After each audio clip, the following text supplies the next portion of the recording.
Welcome to the Shift List. My name is Matt, and this is the new Hyundai Kona. It's Hyundai's tiny SUV, but it's not that small anymore. And today, I'm going to show you everything you need to know about this new Kona. Now, first things first, let's talk about where this thing stacks up within Hyundai's own lineup.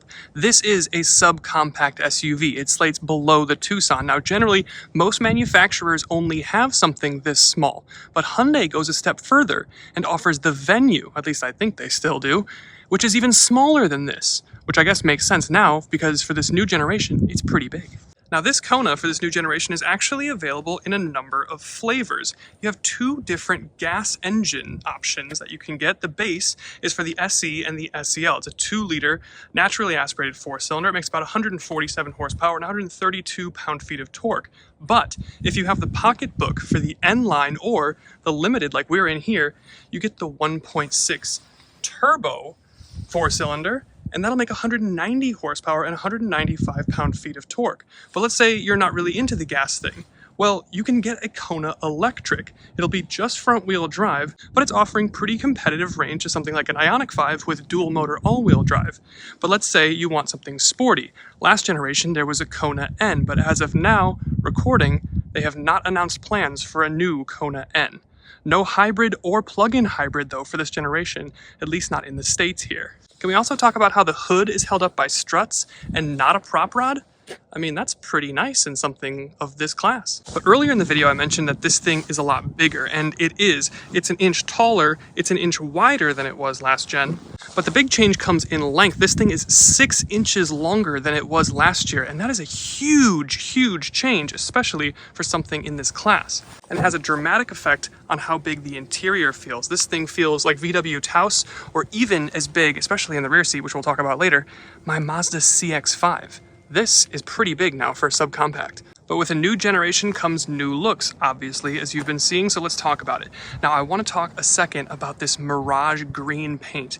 It is super cool. It's kind of a pastel-y green. It's kind of towing that line between a green and a gray, but it looks awesome. I really, really like the paint. But you get a very unique front fascia here with the single thin LED runner. It only has LED on the side when it's running in the daylight, and then when it's at night, the whole thing lights up. And then these are actually your headlights and projectors down there at the bottom. But look at what else is down here at the bottom. You've got like almost a Honda CR-V style fang. It's not in silver like it is in the CR-V, but you have it, which is kind of interesting. I also forgot to mention that you have auto high beams here, which is amazing on this class of vehicle. And then around the side, I hope you like black plastic wheel cladding, because you're gonna get it on pretty much every Kona except for the N line. The N line will be body color, and I think the EVs also get body color, but I'm not 100% sure on that. We'll have to wait until we test that. But you do get some funky wheels. Now, I really like these. Hyundai does some cool wheels. You can get between 17 and up to 19-inch wheels. These are the 19s here on the Limited, of course. But the profile has a really interesting look. You've got the kind of classic Z cut in the door like we're used to seeing from some of these Hyundais. We've got body color wing mirror, and then a nice chrome strip that goes all the way from the bottom up into your rear spoiler. This reminds me a lot of kind of the EV6, and that had an interesting detail kind of like this with its rear taillight, so that's kind of cool. And then round back, again, very similar, full width, thin LED tail bar with big H and Kona spelled out in the middle, H-track 1.6 turbo, and then tiny little peeking out exhaust, but pretty hidden. Overall, is it conventionally handsome? Maybe not, but is it interesting? But let's check out the trunk. Now it says that it's hands-free power tailgate on the Limited. I am either dumb or they're lying. But you do have a power tailgate, which is pretty nice. Opens relatively quickly and quietly. One thing to note, you do have the button, but not to close and lock. But down here, you've got 25 cubic feet of space. If you fold the rear seats down, which you can't do from the trunk, which is a little bit annoying, but they fold 60-40, and with them folded down, you get about 60 cubic feet of space. So it's not exactly competing with something like CR-V or RAV4, but it's definitely one of the bigger trunks in this class, for sure. And of course, you've got a temporary spare in the back. We're going to talk about fuel economy real quick. We've reset this, but we're getting just about 28.5 mpg. Now, this thing says, or Hyundai says, this thing will get as good as 31 mpg combined. That's with front wheel drive. We do have the H-Track all-wheel drive. So I think this number makes sense. It can get as low as 26 mpg combined with all-wheel drive and the N line. You have a little bit thicker tire, a little bit more grip and rolling resistance, which will have an effect on your fuel economy. But the main reason I focus so much on this is because this is worse fuel economy than it got last year by about 3 to 5 mpg depending on your spec. But it makes a lot of sense when you consider that this thing is so much bigger than it was last year. So that obviously has an impact in weight and aerodynamics and fuel efficiency then. And then there's the transmission here, which is kind of the bop it style that we saw in the Ioniq 5 and the Ioniq 6. So that's kind of cool. But you do get a CVT for your naturally aspirated engines, but here on your turbo engines, on your Limited and your N line, you are going to get an 8-speed automatic, which is fine. And earlier I mentioned this has H-Track all-wheel drive, and it does. And the nice thing is, while all of the Konas come as front-wheel drive standard, you can get all-wheel drive on all of them. Although, I say that, but if you want to go EV, the EV is going to be front-wheel drive exclusively. But let's say you want to tow something with your Kona. Don't. It's not rated to do that. I'm sure it can tow something. I don't know what it is, but Hyundai has not given a number. Maybe they don't suggest you towing with your Kona, even with the mighty turbo. And we're gonna step into the rear seats. Again, pretty simple door cards, kind of a mixture of scratchy plastics up here, a little bit of pleather, and then some kind of softer matted plastics in here. It is pretty big though. I'll step in here. I'm 6'1", sitting about behind myself. And this is the shocking thing. I have several, not even an inch, but several inches of knee room in front of me. Close the door. And headroom, about an inch, maybe 2. But I mean, this is like as much space as I have in the back of my Mazda CX5. So this is super impressive to see from a subcompact like this. You do have some climate vents back here, as well as dual USB-Cs. Nice leather continued on the upholstery, dual cup holders, and these will even recline a little bit. But I want to talk about the interior design specifically. Now, this is Hyundai's new interior design language. We're going to start seeing this on probably a lot of stuff, most specifically in the new Tucson that we get later this year. In terms of materials, you know, kind of cheap still, but that makes sense for the segment. Overall, it's not really bothersome. The stuff that you put your hand on most of the time is nicer stuff, but you will have some, you know, scratchier plastics and things like that.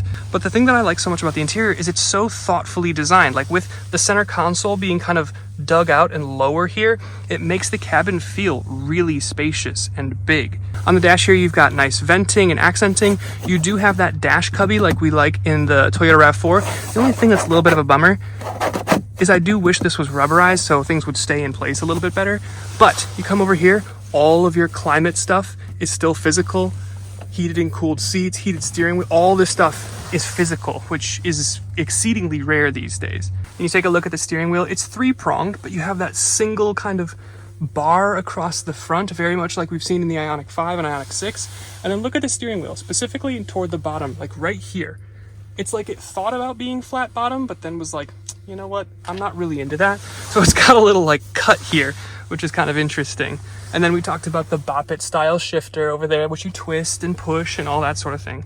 But honestly, the interior is just really nice. I mean, the only other interior that's even close to this nice is the Honda HR-V, but this is so much more spacious too. But then speaking of very nice, let's talk about some of the luxury stuff you get here. We just mentioned you get 3-level heated seat, you get 3-level cooled seat. Again, I will remind you, this is a subcompact SUV, and you get not 1, but 2 levels of heated steering wheel. I mean, that's like, this is Genesis level stuff on like almost Hyundai's entry SUV, and the steering wheel does get proper hot. You look at the sunroof, it's not pano, but you still get one, which is pretty cool. Now I want to talk about technology and specifically some of the screen stuff. You don't get a head-up display, that's kind of fine. I don't really expect it in this class, but you do get the upgraded big, I think it's 10.25-inch digital instrument cluster. This is the upgrade. The base is like an 8-inch screen, but then you go over here and you've got a 12-inch screen, and this big infotainment screen is standard no matter what trim you get. And look at the graphics. They're totally new, and they look like they were lifted right out of the Genesis lineup. It feels way more mature, way more modern, and way more upscale. But this is where it gets interesting. You have Apple CarPlay, you have Android Auto, and they are wireless if you don't go for the native navigation system. If you do go for the native navigation system, you will have to use a USB cable. So this one's equipped with the local or native navigation from Hyundai, which personally I'm never gonna use. I'm gonna use CarPlay anyway. So I would just not get that and then get wireless CarPlay. Now, I believe Hyundai says that there's going to be an over-the-air update that will allow nav-equipped cars to also have wireless CarPlay. But if you need to plug in, it's right here. And one of my favorite things on Hyundais is the blind spot cameras on both sides. You get one side on the Hondas, but both sides on the Hyundais, which is pretty cool. And then, if that wasn't enough for you, throw it into reverse, and you have 360. This is a subcompact, and you have 360 cameras, and you have like the augmented reality style view. I mean, this is punching way, way above its weight. And then you throw it into drive, totally underrated feature. The cameras stay on. This is awesome. I love this. More people should do this. And check this out. You go into setup, vehicle, lights, takes a second to load, ambient light, and you have different colors. You can choose like, I don't know, 10, 15, but you can also set a custom color. There's like 64 different colors that you go on here. Hyundai always has this really cool like pink/purple that looks really good at night. I'll show you a clip here.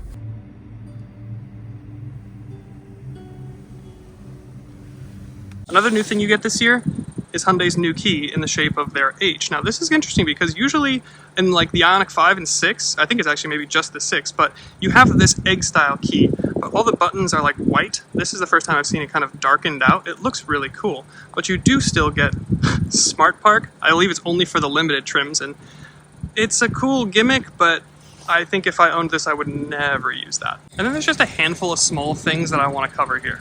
Now in your cabin here, you can set up Hyundai CarPay. Not CarPlay, but CarPay. This is like Hyundai's version of Apple Pay, which I can't really imagine needing or using really ever. And then we talked about the wired Apple CarPlay thing before, but take a look at this. You see the charge port is glowing amber. If I select this to just charge the phone, then it goes blue. It matches this one here. But if I want it to use CarPlay and charge, then I've got amber.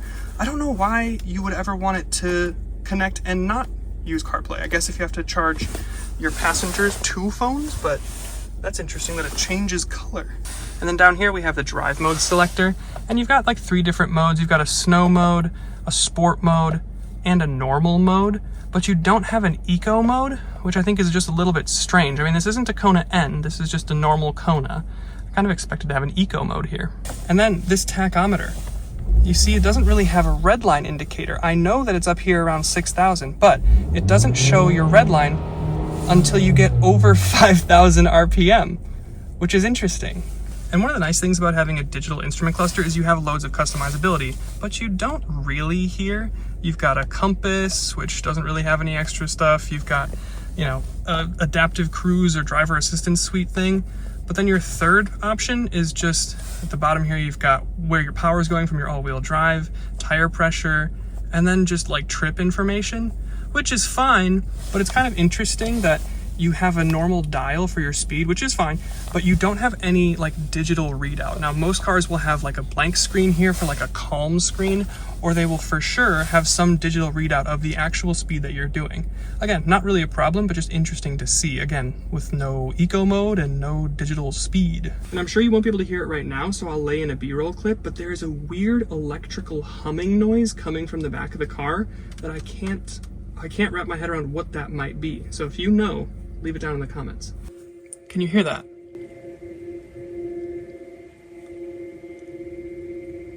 I have no idea what that is. It's like a weird electrical humming sound. Does it all the time. And last thing we'll talk about, as it always is price. Now, a Kona for this generation now starts at $24,000. As tested, this thing is about 10 grand more at $34K, and it is totally loaded out. So that's about the max you're gonna pay. If you wanna get into the EV, it will be more. But the concern then becomes, is this, with its new size, style, and all the new features, encroaching too close on price to the Tucson?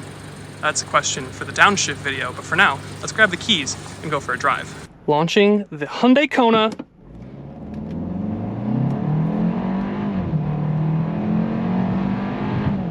Oh, interesting now. Okay, so in sport mode, it will show you the red line. Interesting. Okay, so I'm actually gonna flick it back into normal mode because sport mode it's not really necessary. This is still a 1.6 turbocharged 4-cylinder, does about 195 horsepower and torque, something like that. 0 to 60, just under 8 seconds, so it's actually fairly punchy, and it feels pretty torquey, especially at low speeds. Once you start getting into higher speeds and needing more horsepower, like overtaking on the highway, it starts to feel a little bit more gutless, but with this 1.6 turbo, it's actually one of the more powerful options. It's not gonna be like a Dodge Hornet or a Mazda CX-30, but it still is pretty decent to drive. Now, I say that, we'll flick it back into sport. As we head into this corner, racing line, down the 8-speed box, brakes, a left hand, ooh, understeer, look at that, okay. Yeah, it's all-wheel drive, and it reminds you that it's front biased, which I think is fine. For what this is, it's fine. Honestly, the visibility is fantastic. I can see out of this fishbowl perfectly, even from the back. So that's really the kind of thing that you want to see. The other thing that you want to know about with something like this is, how's the ride? And the answer is okay. It's comfortable enough for the price point and segment, I think. It's a little bit chattery. It's not super sophisticated, it's not super refined. You will get a torsion beam rear suspension setup on the front wheel drive cars, but all wheel drive cars, I believe, get a multi-link suspension. So a little bit more sophistication for the all-wheel drive here. You can kind of feel that, I'm sure, but generally it does feel a little bit chattery. You are aware of the bumps on the road. Cabin isolation's also decent, not amazing. Around 40, 45, 50 miles an hour, you start to really become aware of cabin, or wind noise rather. Now, if you have your speakers going with the Bose, you probably are less aware of that, but if you're just cruising around, no audio, and, you know, contemplating your own existence, like as I sometimes do, then, you know, you're gonna kind of hear some wind noise to distract you from your internal spiral. Man, I'm getting kind of hot. The heated seats and the heated steering wheel really work, I will be honest. It's 32 degrees, I was in my huge parka as you saw, but man, even on the lowest setting for the steering wheel and the seat, it gets warm. So you're not gonna have to worry about getting too cold. So the ride is a little bit jittery. The steering is really light and numb, you know, but again, this isn't the Kona N, this isn't the N line, so I think it fits for this. The thing that I love is the HDAS system, the adaptive cruise, the driver assist stuff is fabulous. We love it in all the Hyundais. The rest of it is just kind of good. The only thing that I'll kind of ding it on, really, is just the engine sounds kind of wheezy. It's a 1.6, we've seen it in a bunch of other Hyundai Kia stuff, but I think that's really where, in this application, an EV totally makes sense. Because the person buying this is just kind of commuting to work and back, going around town, maybe visiting some friends on the weekend, and to have something like a 260-mile range from an EV, you're still getting all of the features and all of the really nice cabin stuff. It still looks kind of crazy. You have a huge back seat, reasonable trunk, but all of the kind of like harshness and vibration that you get from the powertrain, the engine, the transmission, that all goes away. It is just smooth, it's quick, it's gonna be torquey, it's gonna feel peppy, and it's just gonna be way more refined, I think. So I would really be interested in seeing how the EV shakes out here, but behind the wheel, this Kona, it's perfectly good. And with that, I guess that leads me to my final thoughts, and they're kind of this.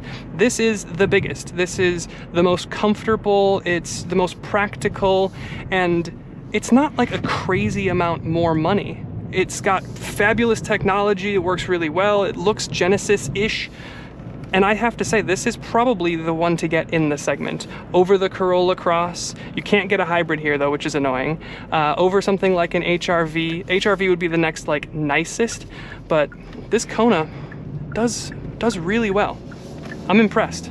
So thanks for watching this. If you're interested in seeing how this Kona compares to the rest of the segment, some of the cars I just mentioned, make sure you check out Downshift's Best in the Rest video on their channel now.